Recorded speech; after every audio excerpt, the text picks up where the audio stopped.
Welcome in. 46. In Revelation, why does God's power seem so scary? Revelation is the last book in the Bible. It tells us what will happen in the last days when the world finally ends and we go to live with God. We are now living in the time of God's grace. That means God is inviting anyone and everyone to come to Him.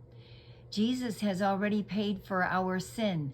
All we need to do is ask Him for forgiveness and follow His ways. The Bible compares the end times to the days of Noah.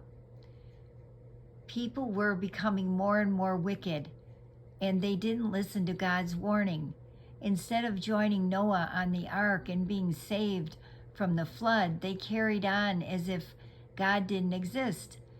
Then the day of judgment came. God sent rain for 40 days and 40 nights, so the flood waters rose, and it was too late for them to change their minds. Matthew 24, verses 38 to 39. One day, all those who love and obey the Lord will be taken from the earth.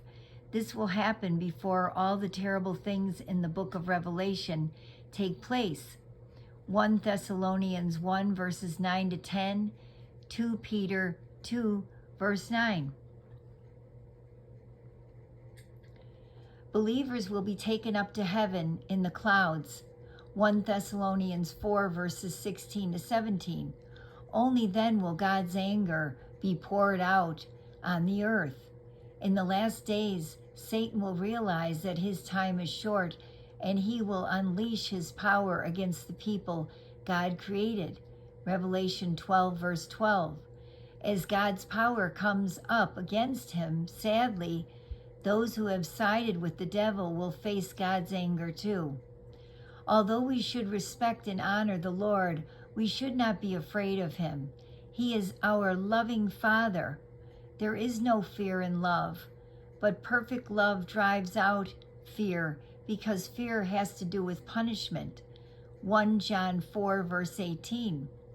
We need not be afraid of God's punishment because Jesus has already been punished for our sin. Isaiah 53, verse 5. We now live in the hope of seeing Jesus return to fetch us when He comes in the clouds. Quiz 46. What are Jesus' last words to us in the Bible? Revelation 22, verse 20. And there are the choices.